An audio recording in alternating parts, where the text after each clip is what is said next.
¿Qué tal? Bienvenidos a La Noche en 9. Este año finaliza el bienio machadiano en Burgos, que ha recurrido los años 2024 y 2025. Acaba con la monografía de nuestro invitado, José Manuel López Gómez. Es cronista de la ciudad de Burgos y director honorífico de la Real Academia Burgense. Buenas noches. Buenas noches, Manuel, y encantado de estar con vosotros. Vamos a recorrer un poco esta monografía que seguro que ha tenido mucho trabajo. Hablamos de un libro muy grande con muchas páginas. ¿Cuánto trabajo hay detrás? Pues realmente hay bastante trabajo, varios años de documentación, de contextualización y no solo de texto, sino también, como bien dices, pues de fotografías, de documentos y de imágenes. Y ha supuesto pues, un esfuerzo considerable. ¿De cuántos capítulos y páginas hablamos? Hablamos de un seguimiento casi semanal, ¿no?, de la vida de Manuel Machado en Burgos. No siempre puede ser semanal, hay periodos que es un seguimiento más exacto y otros menos. El libro tiene 400 páginas y se divide en 23 capítulos. Se comienza con una pequeña biografía de los años previos a la llegada de Manuel a Burgos en 1936. Después se habla de la relación de Manuel Machado con Burgos, también antes del año 36. Él no había venido nunca antes, pero sí se había estrenado en Burgos una de sus obras de teatro junto con Antonio, porque ya sabemos que las obras de teatro son comunes, las escribían ambos a dos. La Lola se va a los puertos, La Lola se va a los puertos, que se estrenó a finales de 1929, pues en Madrid. Posteriormente, pues a muy principios de 1930, se estrenó en Burgos. No vino Manuel, pero sí las crónicas pues hablaron muy extensamente de esa obra. Vino más tarde y de visita, no vino para quedarse. Lo que pasa es que hubo contratiempos. ¿Cómo fue eso? Pues bueno, aparte de este hecho decisivo de julio del año 36, sí hay seguridad de que también estuvo en julio del año 35. Probablemente estuvo en el 34 y en el 33, por lo que ahora mismo voy a decir. El motivo de su presencia burgalesa era que una hermana de su mujer, de Eulalia Cáceres, la única, se llamaba Carmen, que era prima porque el matrimonio eran primos terceros, o sea, tenían una relación de parentesco. Era religiosa en las Esclavas del Sagrado Corazón, había tenido diferentes destinos en San Sebastián, en Salamanca, pero el año 32 fue destinada a Burgos. Y suponemos que a partir de esa fecha, cuando era su onomástica, que es la Virgen del Carmen, el 16 de julio, pues acudían a Burgos para pasar 3 o 4 días con ella. El año 36, a pesar de que Antonio y José, su otro hermano, les desaconsejaron que en esos momentos, que era cuando ya había muerto Calvo Sotelo, en fin, la situación ya era muy crítica, hicieran el viaje, pues ellos consideraron que se podía seguir haciéndolo y llegaron el 15 de julio a la pensión Filomena, donde se hospedaban en el número 8 de la calle de Aparicio y Ruiz, en un edificio que era entonces reciente, se había finalizado de construir al final de los años 20, y en su piso principal, pues una maestra jubilada tenía una pensión donde ellos se alojaban porque estaba muy cerca del convento de las Esclavas, de la iglesia del Sagrado Corazón, y pues pasaron los días habituales con su hermana, y tenían pensado que el día 19, que era domingo, pues cogieran el tren de nuevo y regresaran a Madrid para ya el lunes 20 pues reintegrarse a su trabajo en la hemeroteca municipal.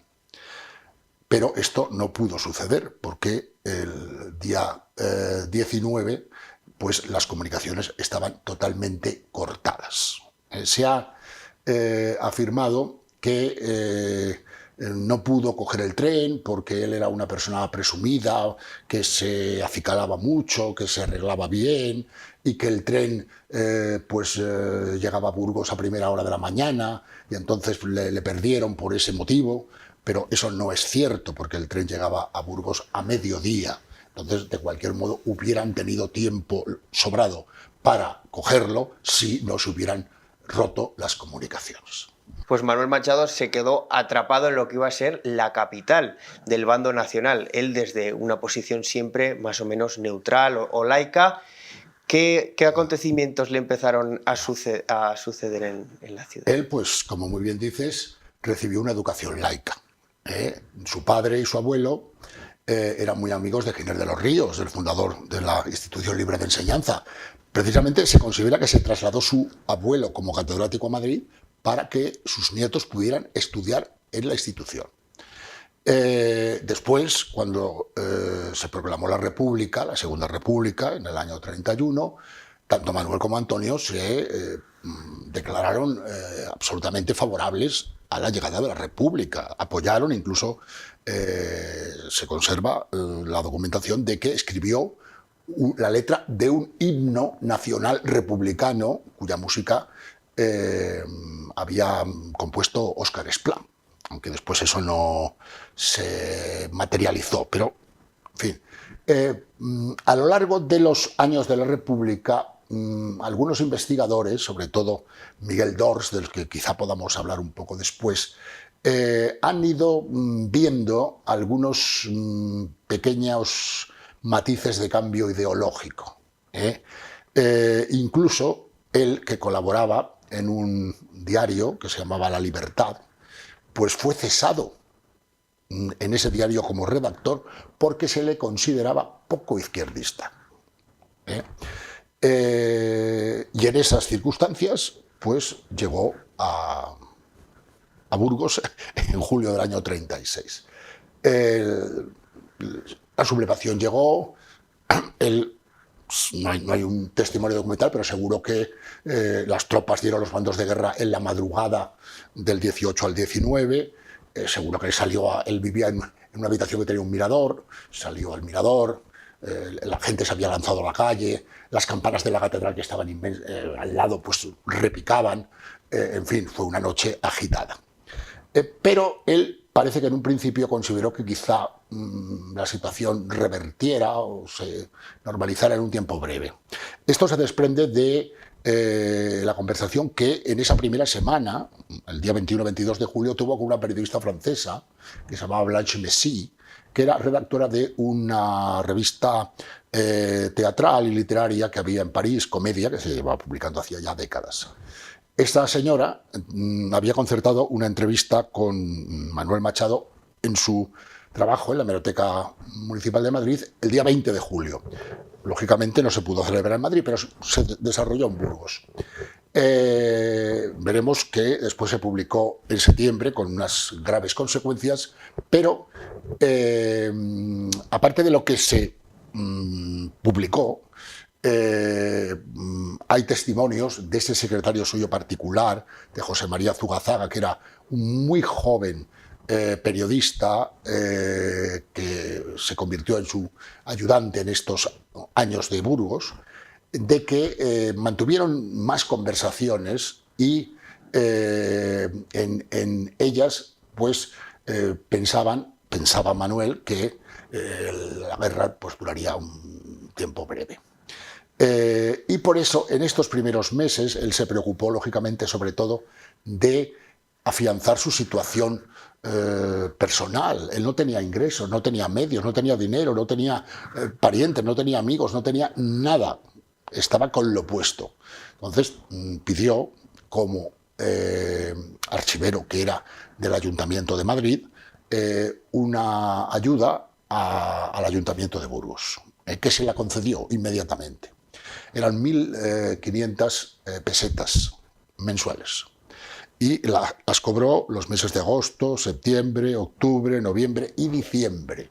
Eso le permitió, en fin, por lo menos comer y sobrevivir. Digamos, después ya él inició una serie de trámites para obtener una plaza de archivero, que, en fin, eso es un proceso largo, pero finalmente lo obtuvo en la Delegación de Hacienda de Burgos. Esa entrevista se publicó en París a finales de septiembre y la leyó el corresponsal del ABC en París. Ya he comentado varias veces que en ese momento había dos ABCs, el ABC de Madrid, que era republicano, y el ABC de Sevilla, que era nacionalista. En Burgos llegaban todos, porque la jefatura de prensa y propaganda leía la prensa general, pero el que se difundía en la población era el ABC de Sevilla. Lógicamente, pudo leerse esa crónica de Daranas en que criticaba de una manera muy acerba la actitud de Manuel, que consideraba que no había sido suficientemente clara de adhesión al movimiento que había surgido. Esto le deparó al día siguiente ser detenido, ser llevado a la cárcel modelo de Burgos, a la prisión central de Burgos, claro, quedar sometido a una situación de riesgo, de incertidumbre y de angustia tremendas. Porque allí estaba, por ejemplo, Antonio José, en esos momentos, que posteriormente, como todos sabemos, no mucho después sería fusilado. Él sabía, porque se había publicado, aunque con ciertas imprecisiones, el fusilamiento de García Lorca en Granada, y entonces pues se temió con claridad que podría experimentar un final trágico. Afortunadamente, las intervenciones de una serie de amigos suyos, por ejemplo, el marqués de Luca de Tena, que era el director del ABC, el propio Pemán, que era el presidente de la Comisión de Cultura, Florentino Martínez Mata, que era el jefe de Falange en Burgos, algunos sacerdotes, el propio José María Zugazaga, que era el representante carlista, pues consiguieron revertir esta situación y que solo estuviera 3 días, 2 y medio realmente, en Burgos, porque el 1 de octubre pues, fue liberado con gran satisfacción suya. Y él declaró posteriormente que ese momento fue el más angustioso de toda su vida. O sea que eso fue un momento clave. ¿Hasta qué momento tuvo Manuel que traicionar, digamos, sus valores republicanos al principio de la guerra para hacer esa adhesión al régimen? ¿Era consciente de lo que estaba haciendo? En esos primeros meses, en ese julio, en ese agosto, en ese septiembre, tuvo una actitud, digamos, poco definida, en el sentido de poco proclive a las nuevas autoridades. Se mantuvo en una situación más ambivalente. Pero, lógicamente, su encarcelamiento, con los riesgos que vio claramente, le hicieron a él comprobar, y además sus amigos también se lo dijeron de una manera franca, que sería útil que modificase su comportamiento y se manifestase, digamos, más favorable al nuevo régimen.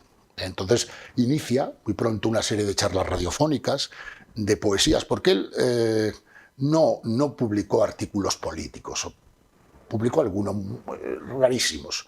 Él publicó, sobre todo en su línea, digamos, profesional de poeta, composiciones poéticas favorables al nuevo régimen, porque hay sonetos o romances pues, a Franco, a José Antonio, a generales, a políticos, o sea, eso está claro, pero siempre en ese marco de la poesía, no en decir yo escribo aquí artículos o proclamas políticas, no, eso no lo hizo nunca, pero empezó con esos recitales radiofónicos, recitales no radiofónicos, es decir, recitales directos en los teatros de la ciudad. Fue a Salamanca, donde estaba entonces Zugazaga, y también estaba entonces Radio Nacional en Salamanca, también allá tuvo varios recitales, fue, digamos, visualizando, fue exteriorizando pues su adhesión, sin que lo dijera de una manera quizá así frontal, pero clara. Y entonces, pues, el régimen pues estaba necesitado de adhesiones de personalidades relevantes. y le propuso en finales del año 37, en Burgos, precisamente en el Instituto López de Mendoza actual, que ya existía como instituto, tuvo lugar la primera sesión de creación de lo que se llamó el Instituto de España, que es un organismo que hoy sigue existiendo y que reúne, o sea, coordina todas las reales academias nacionales, medicina, farmacia, lengua, historia, y también las adheridas. Por ejemplo, nosotros como Real Academia Burgalesa estamos adheridos al Instituto de España. Para eso se requiere unas connotaciones, unos reconocimientos, pero hay una serie de instituciones que también lo están. Eso se creó entonces y al rebufo de esta creación se decidió nombrar en las diferentes academias algunos nuevos académicos. Y fue él el primero que se le propuso como miembro de la Real Academia de la Lengua. Se aceptó porque entonces, claro, no había discrepancias. Fue el primero que leyó su discurso de ingreso. Lo leyó, en concreto, en San Sebastián, en febrero del año 38. Y le contestó Pemán. Él adujo que no tenía su biblioteca ni su archivo para escribirlo, cosa que era cierta. Y entonces propuso que, en vez de hablar pues, de un tema pues, de historia de la literatura o, en fin, de otros autores literarios, pues el discurso de entrada fuera sobre su propia obra. Y así fue, se publicó posteriormente, existe publicado ya en los años 40, y allí hay que recalcar algo que es importante y que no se dejará de recalcar suficiente, que es su reconocimiento a su hermano Antonio. Fijémonos en un acto público en que estaban todas las autoridades del nuevo régimen, en el Museo de San Telmo de San Sebastián. Él empieza a leer su discurso y cita por 3 veces la obra de su hermano. Eso tenía su aquel, porque era entonces, pues, y él defiende la calidad humana, la calidad literaria, la trascendencia en su vida de su hermano Antonio. Esto es muy importante de recalcar, porque eso fue ahí en un momento clave, pero en todo momento posterior, él nunca dejó de manifestar la íntima hermandad, el íntimo cariño que siempre se tuvieron Antonio y Manuel. Porque en Burgos también vivió la muerte de su hermano Antonio. Sí, eso es una fase posterior. Se han preguntado algunos investigadores, yo modestamente también, si a lo largo de la guerra Antonio y Manuel, que estaban lógicamente en territorios separados, pudieron mantener algún contacto. Pudo llegar entre ambos alguna carta, algún escrito. Esto no se ha podido demostrar, aunque algunos testimonios que yo he podido localizar, por ejemplo, de Gerardo Diego, el gran poeta que coincidió con Manuel en Santander en una serie de trabajos el año 38, él en un libro posterior declara claramente que existieron contactos entre ambos. Y después un sacerdote, que era también gran amigo tanto de Zugazaga como de él, que era el padre Bonifacio Zamora, en una entrevista muy poco antes de morir, en el año 89, pues también declaró que existieron esos contactos. Esos son testimonios personales, los documentos no existen, pero puede ser que los hubiera. Lo que insisto es que el interés mutuo nunca decayó y el reconocimiento mutuo, cuando después murió Antonio y terminada la guerra Manuel volvió a Madrid, en actos en la Real Academia de la Lengua, en declaraciones a periodistas, él siempre, de una manera reiterada, defendió y proclamó la excelsitud de la obra de Antonio. Me preguntabas por la muerte de Antonio, y ahí, pues ciertamente, todos sabemos que murió el 22 de febrero del año 39 en Collioure. Sabemos su periplo vital, que estuvo en Madrid, que marchó a Valencia, Rocafort, Barcelona, Collioure. Pero lo que no estaba, y quizá todavía no lo está de manera precisísima, es el conocer en qué momentos se enteró Manuel en Burgos de la muerte de Antonio y en qué momento exacto llegó a Collur. El libro trata de aproximarse lo más posible, con apoyatura rigurosa documental, a la contestación de estas preguntas. Se ha especulado que un cartero llegó y le llevó el ABC. Bueno, eso es poco probable porque él no leía el ABC en la pensión, la leía en la jefatura de prensa o en el Castellano. Y de cualquier modo, él no abría la puerta para recibir al cartero, lo hacía la asistenta de la pensión. Se ha dicho que lo leyó en una barbería. El diario de Burgos y el Castellano, que eran los diarios locales, no publicaron esa noticia. Sí la publicó el ABC, tanto el ABC de Sevilla como el ABC de Madrid. Un poco más tarde, en torno al 25-26. Es muy posible que allí se enterase. Además existe una carta de un aristócrata cántabro que le da el pésame por la muerte de Antonio con fecha 25 de febrero. La carta le llegaría 1 o 2 días después, porque estaba enviada en un pueblo de Cantabria. Pero si no hubiera sabido por otro motivo, lo hubiera sabido perdón, por este. Zugazaga, su secretario, que trabajaba en la jefatura de prensa y propaganda, afirma rotundamente que fue él quien recibió un teletipo de la agencia France Press de París en que comunicaba la muerte, porque en un principio se creyó que había muerto en París. Y que él se lo dijo a Eulalia, que Eulalia dijo, pues esperemos un poco, digámosle que está grave, pero que al día siguiente se lo dijeron que había muerto. Lo que sí que se puede asegurar es que el día 2 de marzo, han pasado 10 días, él pidió una audiencia al ministro Serrano Súñer, que era ministro de la Gobernación, como todos sabemos, y parece, con todos los indicios, que fue para que le concediese permiso para pasar a Francia y le proporcionase chofer y coche para ir. El día 7 de marzo se firmaron los visados en el consulado francés de San Sebastián, autorizando el paso de la frontera. Y el día 8, la comandancia militar de Bidasoa, que era española, le facilitó también un salvoconducto. Creemos que el día 8 pasó la frontera, posiblemente por la tarde, y se dirigió a Saint-Jean-de-Luz. Allí hay una carta que nos dice que recibió una llamada de un agente de información, de un servicio de información, vamos a decirlo así, español en París, que era además hijo del pintor Zuloaga, en que le notificó que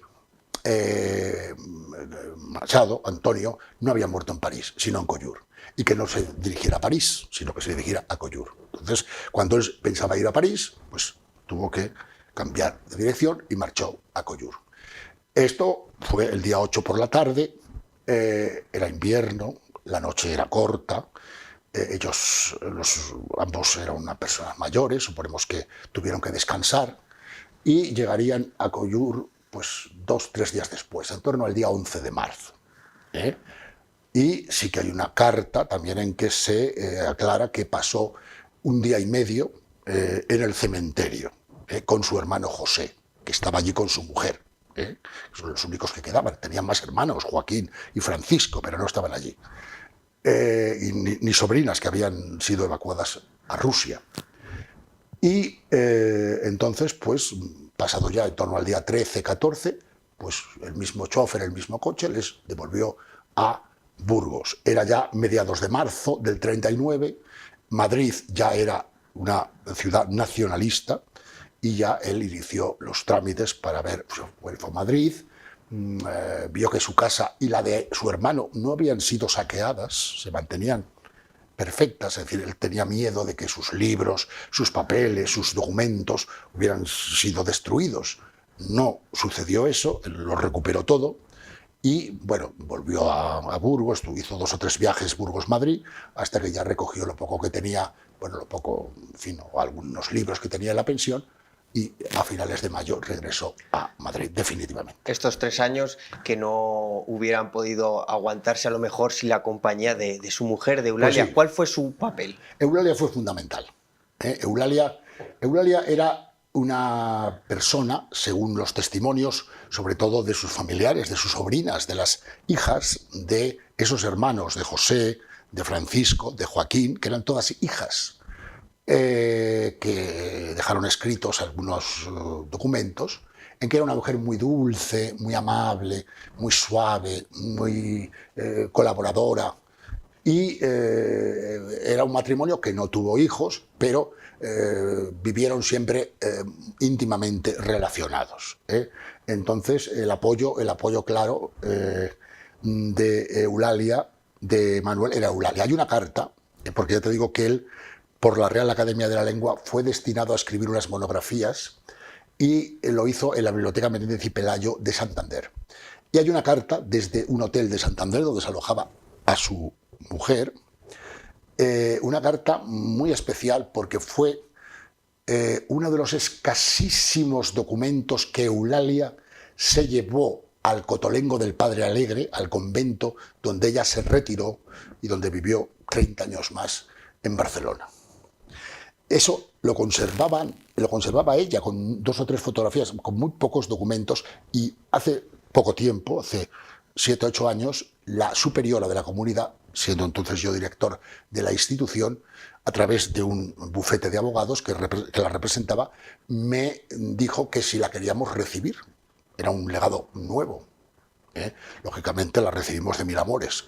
Y en esa carta se ve el inmenso cariño que tenía Manuel a Eulalia. Y le decía reiteradamente que tenía una vida muy triste, muy difícil, y que si tenía que prolongar su estancia en Santander, era necesario que ella fuera a estar con él. O sea que eso es clave. También es clave en un aspecto distinto, pero esencial, que es el religioso. Manuel, educado en esta enseñanza laica, en esta vida laica, y Eulalia muy religiosa, muy católica, muy devota, pero que siguieron su vida con todo cariño sin que eso supusiese ningún tipo de confrontación. Pero en Burgos, precisamente ese encarcelamiento y esa especie de revulsivo vital tan enorme que tuvo Manuel, pues sirvió para que Eulalia tratase y consiguiese que hiciese unos ejercicios espirituales con un jesuita muy importante, que era catedrático de la Gregoriana en Roma, el padre Zameza, pero que estaba entonces en Burgos, y hay pues también una renovación espiritual, que es un capítulo que se llama así, la renovación espiritual de Manuel Machado. Hay que decir que la obra pues, no podría existir sin Eulalia. Naturalmente. Además, Eulalia y Burgos tienen una importancia trascendente, porque el reconocimiento que tiene que tener Burgos a Eulalia es imperecedero. A Manuel, por supuesto, pero a Eulalia de manera concreta, porque cuando muere Manuel, su biblioteca, su archivo, su legado, podría haber ido a diferentes sitios, que habrían estado orgullosísimos de tenerlo, pero fue Eulalia, animada por José María Zugazaga y por el padre Bonifacio Zamora, quien cedió muy poco después, porque la institución Fernández González se creó el año 46. Machado murió, Manuel, en el 47, y en el 48 donó todos esos fondos a nuestra institución. Y eso es un hecho que Burgos no dejará nunca de agradecerle, porque la ha convertido en una primicia de autoridad machadiana a nivel general. Institución que luego pues, ha querido recordarles, ¿no?, con este bienio machadiano. ¿Se han cumplido los objetivos de este bienio? Bueno, los objetivos son siempre mejorables en todos los casos, pero yo creo que se han cumplido muchos y buenos, sin falsas modestias. Como muy bien dices, el año 2024, el 2025, pues cumplía el 150 aniversario del nacimiento de Manuel primero y de Antonio después, que se llevaban menos de un año, se llevaban 11 meses. Esto además hay una circunstancia añadida que no se comenta mucho, pero también se cumplía en el 2024 50 años de la muerte de Eulalia, en el Cotolengo del Padre Alegre.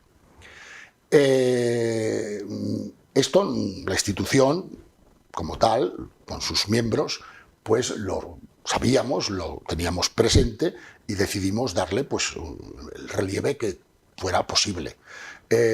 Comenzó pues con el encargo, en este caso a mí, por parte de nuestro director, el profesor Payo, del discurso inaugural del curso académico 24-25, que fue en octubre del 24, y a partir de ahí ya se empezaron a desarrollar una serie de actuaciones.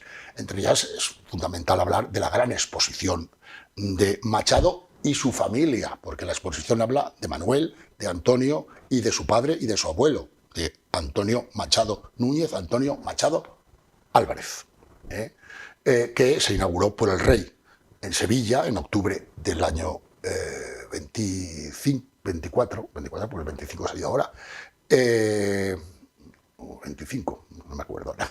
Oye, estamos en el 25, se inauguró, ¿no?, en octubre del 24, en la Maestranza de Sevilla, y que posteriormente se trasladó a Burgos, a la sede de la sala de exposiciones de la Fundación Círculo, que fue ya en marzo de este presente año, del 25, y posteriormente a la Real Academia de la Lengua, junio-julio de este año también 25.